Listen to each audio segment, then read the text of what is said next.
Buon pomeriggio, ben trovati, nuovo appuntamento con il Focus di oggi. Parleremo di uomini che odiano le donne. Io invito davvero tutti, in questo momento genitori, figli, zii, nonni, a rimanere collegati con noi perché parleremo del fenomeno degli incel, i celibi involontari, che è venuto alla luce dopo il grande successo della serie Netflix Adolescence, che ha portato all'attenzione del grande pubblico in tutto il mondo un tema di cui si parla già da tempo, che si occupa di questioni, lo conosce molto bene chi si occupa di questioni di violenza di genere, ma anche di isolamento sociale dei ragazzi, dei giovani, dei giovanissimi. In particolare quello degli incel è un fenomeno dei ragazzi che oggi consumano, anche senza alcun tipo di filtro ed educazione, un'enorme di quantità di contenuti online sessisti e misogini. Per approfondire questo tema lo farò con due grandi esperti in studio. Qui a Catania con me c'è il dottore Giovanni Rapisarda, buon pomeriggio, il direttore di neuropsichiatria infantile territoriale dell'ASP di Catania, e in collegamento telefonico, ringrazio per questo collegamento il dottore Marco Crepaldi, psicologo e presidente fondatore dell'associazione Hikikomori Italia. La parola Hikikomori forse è un po' più conosciuta al grande pubblico, mentre quella degli incel no, sta arrivando adesso a tutti quanti noi. Crepaldi, buon pomeriggio. Buon pomeriggio, eccoci. Grazie per essere collegato con noi. Lei si trova in questo momento a Milano. Allora, abbiamo in qualche modo introdotto questa parola incel, ma ci dice lei chi sono gli incel e perché oggi se ne sta parlando tanto?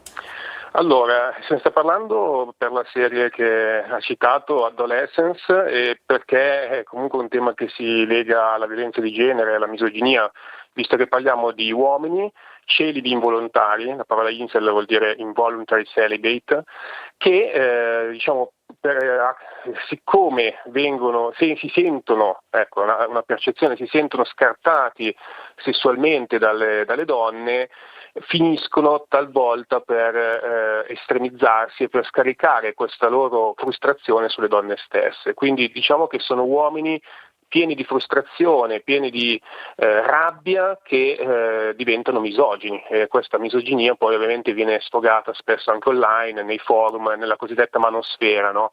L'universo di gruppi, chat, che è composta principalmente da uomini che hanno un atteggiamento ostile nei confronti delle donne.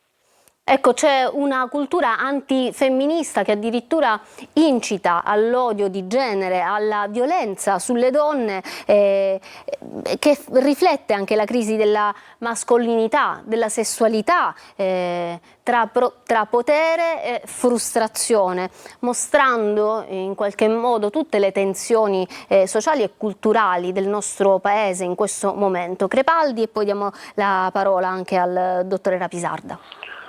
Sì, sicuramente il tema è vasto, nel senso che questi uomini che si estremizzano partono sicuramente da una condizione di sofferenza personale che va supportata, aiutata, dovrebbero chiedere aiuto anche agli psicologi, ma in primis alla famiglia. Bisognerebbe parlare di sessualità in maniera più corretta, di educazione affettiva.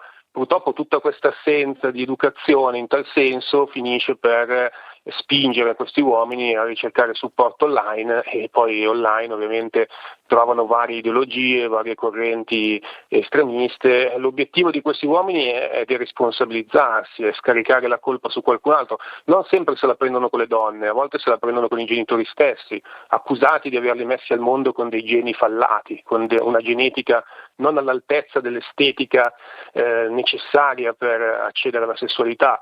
Quindi sicuramente è un problema multifattoriale che però nella sua deriva ovviamente assume questa dimensione pericolosa, antisociale. Ecco Crepaldi, lei nel 2022, quindi già 3 anni fa, ma in realtà anche sul blog, sul sito dell'associazione Hikikomori Italia, ne parlava già dal 2019, ha scritto un libro, Il fenomeno incel e la teoria della Red Pill. Ha scritto un libro, quindi significa che questo fenomeno, che sicuramente importiamo come tanti altri fenomeni dagli Stati Uniti, dall'Inghilterra, gli hikikomori dal Giappone, però è arrivato anche tra noi. Quanto è diffuso? Beh, c'è stato anche uno studio della Commissione europea che ha certificato come in Italia ci siano molti incel, solo che ci si concentra ad oggi solo sugli incel appunto dei forum, della manosfera, quindi sui cosiddetti incel red pillati.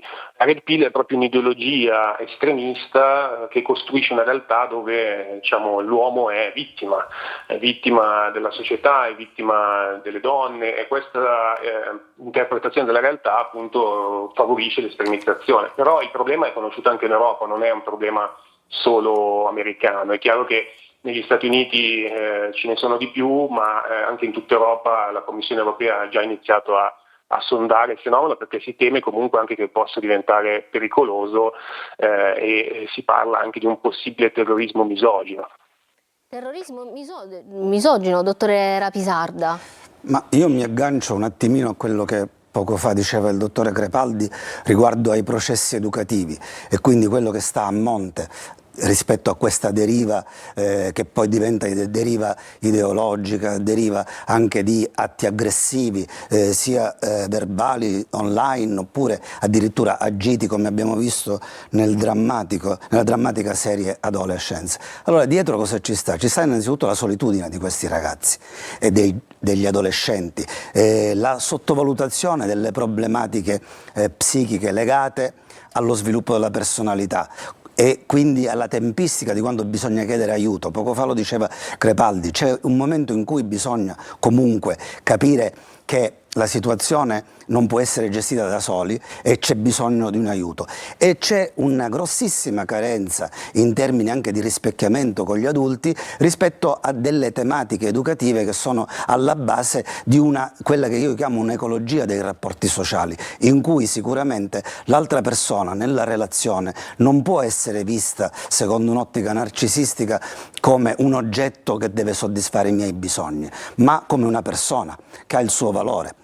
Questi ragazzi che sono stati adolescenti, questi giovani adulti, perché spesso sono giovani adulti quelli che si diciamo macchiano di questi crimini e di questo tipo di diciamo vivono questo tipo di ideologia, probabilmente non hanno avuto la possibilità di sperimentare una cosa che è sana, e cioè quella situazione depressiva che viene fuori quando ci si rende conto che non si è così forti e onnipotenti come ci si vuole credere, e quindi sperimentare la fragilità e superarla attraverso l'aiuto degli adulti che debbono essere lì ad ascoltare e a incarnare una presenza empatica, cioè la capacità di capire cosa soffre l'adolescente e di rispecchiare questa empatia, e cioè dare a lui gli strumenti perché capisca cosa vivono gli altri e si ritrovi in una relazione paritaria con gli altri. Per cui io interpreto un pochettino questa aggressività così profonda da parte di queste persone come una incapacità a uscire dalla depressione e stravolgere questo sentimento, non accettare di attraversare il dolore connesso alla propria fragilità e scatenarsi in una rabbia senza confini, continuando a negare comunque questa fragilità in maniera scissa addirittura. Se voi andate a vedere il dialogo tra la psicologa che va a fare la perizia in carcere al ragazzo ristretto. Aspetti un attimo, raccontiamo, facciamo un piccolo passo indietro anche con il dottore Crepaldi e facciamo una sorta di trailer raccontato, narrato di questa miniserie di Netflix, Adolescence. Narra la storia di una famiglia normale, né troppo ricca né troppo povera, diciamo potremmo definire una famiglia normale con 2 figli, un ragazzo di 13 anni, una ragazza invece più grande, la cui vita viene sconvolta un giorno dall'arrivo in casa della polizia che porta in carcere, porta in commissariato il figlio che è accusato di un omicidio, l'assassinio di una giovane compagna di scuola. non so se spoilerare o meno, No, comunque alla fine questo ma non è ragazzo... un thriller, ma è semplicemente una narrazione. È una narrazione. Una narrazione perché diciamo, l'evento poi viene scoperto abbastanza precocemente Quindi nella... il ragazzo che inizialmente dice io non ho fatto nulla, in realtà poi si scopre, Sì, ci sarà ben credo presto. anche un video che fa capire che questo ragazzo di 13 anni, che si può definire ancora un bambino a 13 anni, Nella nostra giurisprudenza non sarebbe stato perseguibile. Imputabile, no? imputabile.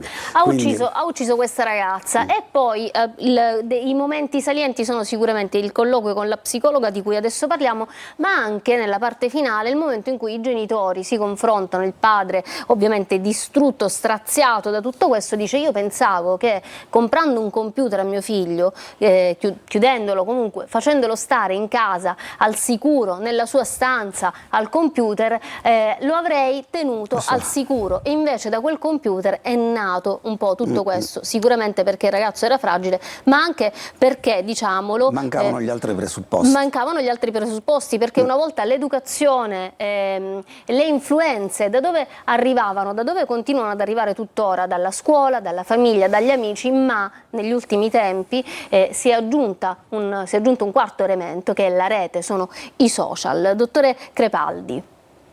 Sì, è vero, i social, ma non solo, anche gli spazi più chiusi, quelli più nascosti, come i forum.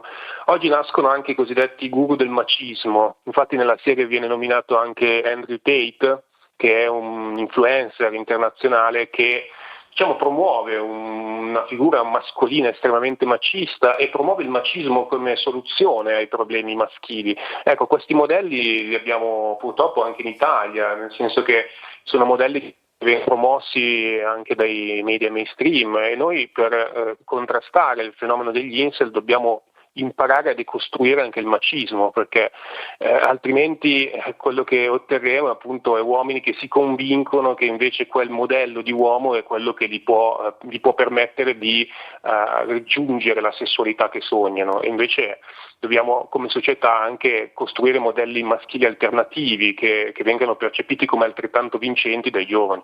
Perché spieghiamolo meglio, dottore Crepaldi, a chi ci sta ascoltando e vedendo in questo momento da casa, ma anche collegato tramite i social, sul telefonino, grazie allo streaming sul nostro sito www.lasiciliaweb.it. Gli adolescenti hanno un loro linguaggio che è fatto anche di emoticons che gli adulti non conoscono, quindi che cosa succede all'interno di questi gruppi, su questi forum? Succede un po' di tutto, nel senso che sono gruppi che hanno una dimensione quasi settaria, nel senso che se tu la pensi come loro sei ben accolto, se la pensi diversamente tendi a essere ostracizzato o espulso. Si parla anche nella serie TV del Red Pill, appunto, l'emoticon della pillola rossa sta proprio a significare che tu hai assunto un'ideologia. Chi si red pilla, quindi chi assume la pillola rossa nel gergo incel vuol dire che ha aderito a una visione della realtà dove l'uomo è svantaggiato rispetto alla donna. Quindi è chiaro che il gergo è tipico delle dimensioni ideologiche settarie.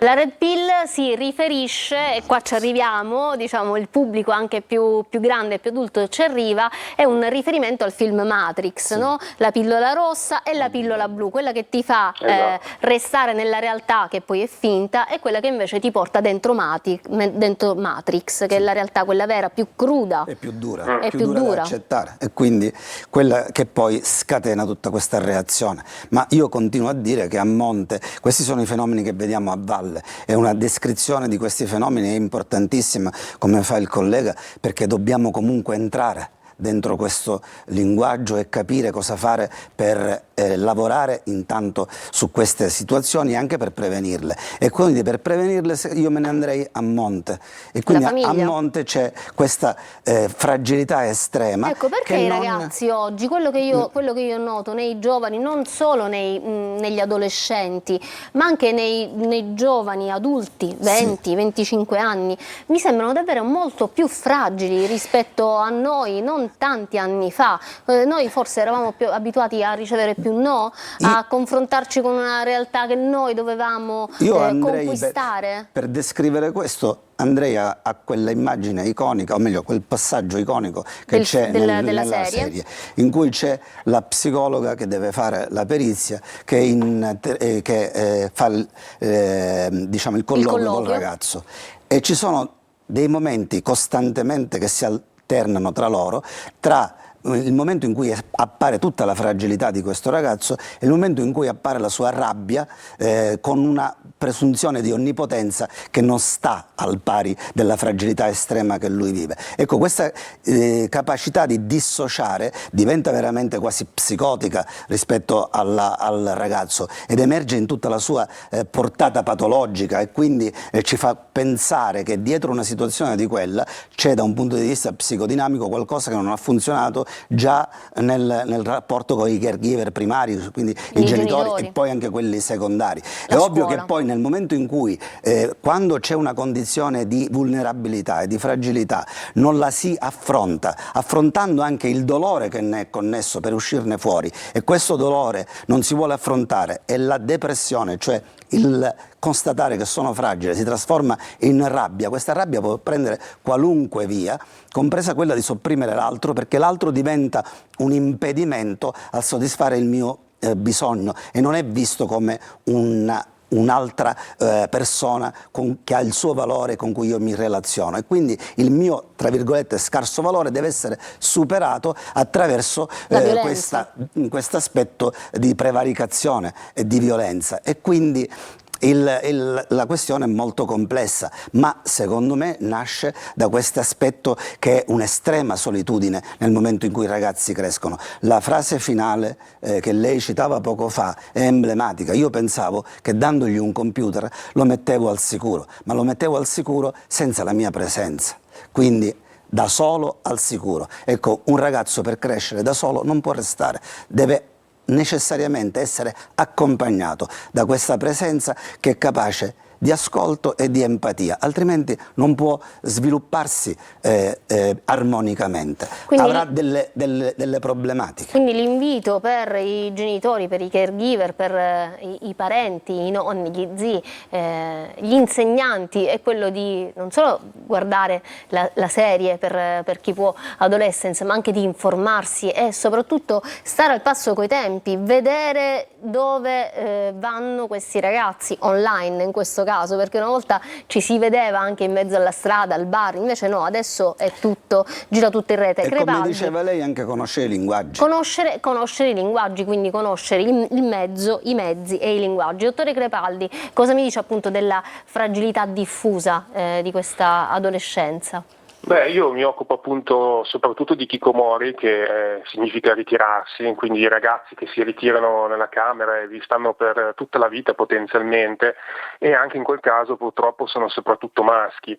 Quindi vediamo che gli uomini oggi stanno soffrendo secondo me appunto una crisi di modelli o una confusione di quali sono i modelli, e dobbiamo aiutarli anche partendo da cercare di ridurre la pressione che questi sentono, perché chi si isola o anche chi cerca riparo online in ideologie è perché ha paura.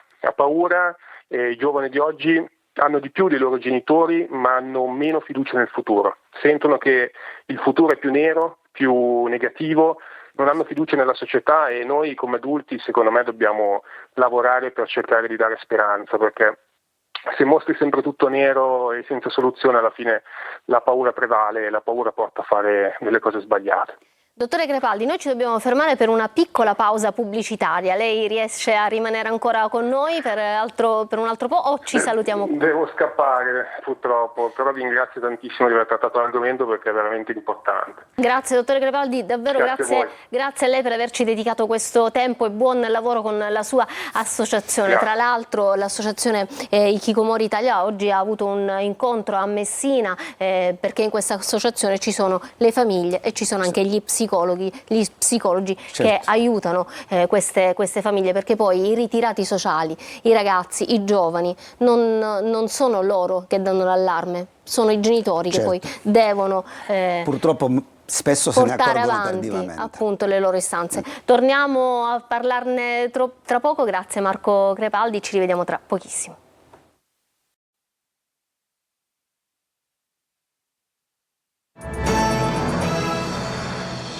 Ritorniamo in studio, stiamo parlando del preoccupante fenomeno degli incel, sono i celebri involontari, quindi ragazzi giovani, giovanissimi, ma anche giovani adulti che si rinchiudono pensando di non essere adeguati, pensando di non essere scelti dal sesso opposto, dal sesso femminile, e incolpando i genitori che li hanno fatti nascere con non una diversità, genetico, diciamo un patrimonio genetico non adeguato allo standard, non insufficientemente forte, non adeguato allo standard invece femminile che richiedono le donne, e incolpano però anche le donne di non dare attenzione agli uomini poco piacenti, diciamo in questo modo. C'è infatti tra gli incel all'interno di questi gruppi, ne abbiamo parlato poco fa, la teoria dell'80% contro il 20%, per cui l'80% delle donne sceglie il 20% degli uomini, che sono poi quelli più ricchi, più influenti e così via. Stavamo parlando anche di questi due argomenti molto importanti con il dottore Giovanni Rapisarda, che è il direttore di neuropsichiatria infantile territoriale dell'ASP di Catania. Voi accogliete giovani, bambini, parliamo di neuropsichiatria infantile, ma sì, da zero, diciamo, dai piccoli fino ai 17 anni, ma quindi anche adolescenti. Diciamo, in qualche modo stiamo provvedendo all'interno del Dipartimento di Salute Mentale di allargare un po' la fascia di intervento e di fare un intervento condiviso con i colleghi psichiatri, soprattutto in questa fascia così delicata che va tra i 16 e i 25 anni, e quindi stiamo sperimentando anche la possibilità di fare degli ambulatori condivisi da neuropsichiatri infantili e da psichiatri, in modo tale da accompagnare i ragazzi in questa fase così delicata della crescita, che è quella che contemporaneamente è più ricca di potenzialità ma anche la più vulnerabile. La più vulnerabile, perché e poi quindi tutti questi problemi nei casi estremi portano all'isolamento sociale che l'associazione Hikikomori Italia, di cui Crepaldi, che è stato con noi in collegamento prima, è il presidente, che mi dicevano riceve 1 o 2 telefonate, almeno in Sicilia, parliamo della rete siciliana, 1 o 2 telefonate alla settimana, perché stiamo parlando di un fenomeno estremo, quello dell'isolamento sociale, sì, quindi il problema dei ragazzi che poi però sfocia nel rinchiudersi in casa, non voler più andare a scuola, non voler più uscire. Che è un altro modo di reagire, no? L'isolamento è il modo di restare in una posizione totalmente depressiva. Il tentativo invece di uscirne attraverso l'aggressività e quindi l'espressione più estrema della rabbia, sia in termini verbali sia in termini di agiti fisici, come abbiamo visto nella famosa serie, è un altro modo di non affrontare il dolore connesso a questa situazione di difficoltà nella crescita. E lì l'importanza dei genitori, sia nelle fasi più precoci della crescita, i genitori è sempre stato il ruolo, il compito più difficile al mondo, il lavoro più difficile al mondo, essere genitori. Ma quanto è difficile oggi? Bisogna stare davvero molto attenti, perché prima pensavamo che non accettare le pillole la red pills, non accettare le caramelle dallo sconosciuto, pensavamo che questo fosse, diciamo, il motto che bastava per tenerci in salvo. Invece adesso no, perché qua gli attacchi arrivano dovunque. Diciamo che è più complicato, le certezze sono minori, come diceva poco fa Crepaldi, le differenze sono più sfumate e i ragazzi si confondono. Lui parlava di confusione, quindi questa confusione, che un grande psicoanalista dei tempi passati chiamava confusione delle lingue, comporta la incapacità da parte dei ragazzi di rispecchiarsi in dei modelli che li fanno crescere, anche affrontando la frustrazione, le difficoltà che non sono più tollerabili. E quindi di fronte a una società di adulti che li lascia soli con tutte queste variabili che sono in campo adesso, è ovvio che poi a valle, perché questo è quello di cui parlavo, è ciò che avviene a monte, a valle tutte queste situazioni prenderanno le strade più disparate, o dell'isolamento più estremo, come o gli della chicomori, violenza, oppure della violenza, come è oppure successo di una reazione di fantasie onnipotenti che alimentano questa serie di blog o di gruppi, di forum dentro le chat online che in qualche modo si autoalimentano e si autosostengono a vicenda, illudendosi di superare la loro fragilità attraverso la violenza. È emblematico che il ragazzino che viene arrestato, nel momento in cui è arrestato dalle squadre speciali dei corpi là in Inghilterra, nel momento in cui vede i poliziotti si fa pipì addosso, dimostrando quanta paura avesse rispetto a quello e quanta fosse alta la sua fragilità, eppure aveva ucciso una sua compagna e sapeva di aver ucciso la sua compagna. 13 anni. A 13 anni. E in maniera infantile, anzi anche immatura, negava questa cosa per difendersi, sapendo che invece l'aveva fatta. E poi dopo questo ci riporta e perché se ne sta parlando tanto in Italia in questo momento, appunto ci riporta ai recenti tragici femminicidi di Sara Campanella a Messina e di Ilaria Sula a Roma, che vengono associati al victim blaming, quello di cui parlava prima il dottore Crepaldi, ovvero incolpare le vittime di soprusi e violenze, profuso da molti uomini appunto in commenti online, dai toni denigratori e terminologie tipiche della cultura incel. Alcuni esempi sono appunto di questa terminologia sono red pill, lo abbiamo sentito, ipergamare o cum siet. Questo avremmo dovuto chiederlo forse a Crepaldi, però per dire che stiamo paragonando, perché ne stiamo parlando, perché i femminicidi appunto di Sara Campanella e di Ilaria Sula sembrano in qualche modo anche rientrare in questa diciamo di base si possono spiegare con l'incapacità di accettare un rifiuto e quindi l'incapacità anche a sostenere la vergogna che deriva dall'essere rifiutati, che è una cosa che poi è normale, perché ci sono una quota di persone a cui possiamo piacere e una quota di persone a cui possiamo non piacere. Ma quindi anche l'incapacità di accettare i successi, quello di incolpare, delle ragazze, certo. Perché entrambi i casi, e qua ritorniamo anche alla Cecchettin, erano ragazze studentesse brave, preparate, in gamba, ambiziose, che andavano bene all'università. Il valore dell'altro, quindi se l'altro per me è solamente uno strumento, non ne riconosco il valore come persona e quindi nel momento in cui sfugge dal mio possesso lo posso anche sopprimere.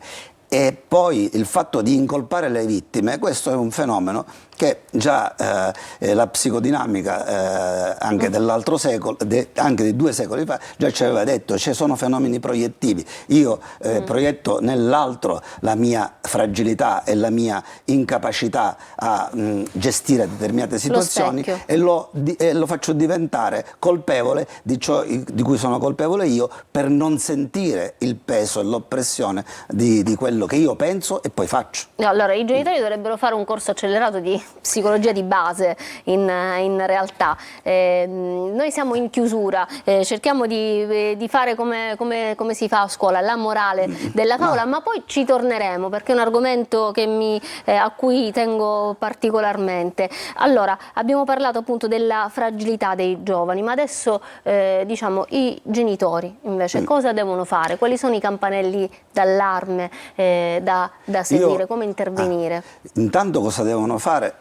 Molto semplicemente stare accanto ai ragazzi, quindi per ascoltarli e esprimere una presenza empatica. Ma quando i ragazzi non parlano, quando i ragazzi non si esprimono, quello è un buon segno per dire: in questo momento mio figlio probabilmente ha bisogno di aiuto, perché io vedo che ci sono dei comportamenti che non mi convincono, gli sto vicino ma non mi parla e allora c'è bisogno di fare qualche cosa.